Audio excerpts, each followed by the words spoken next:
This is a pronunciation video for Chapter 11, which is the cardiovascular system in medical terminology. If you want to open up your textbooks and follow along, I'm at the terminology section, which is your blue boxes.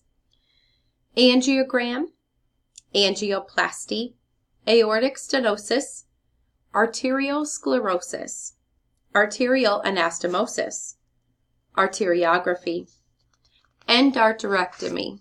Say that again, endarterectomy.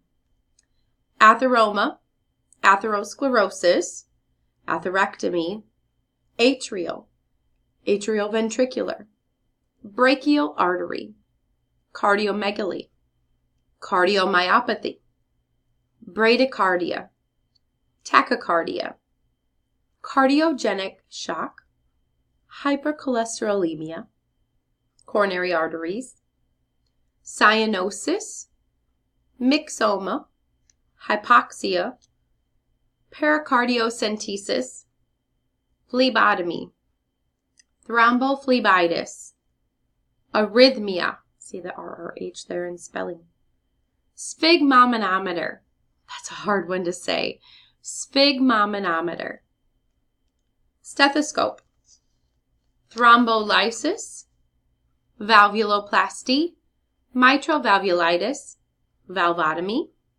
vasoconstriction, vasodilation, vascular, venous, venipuncture, and intraventricular septum.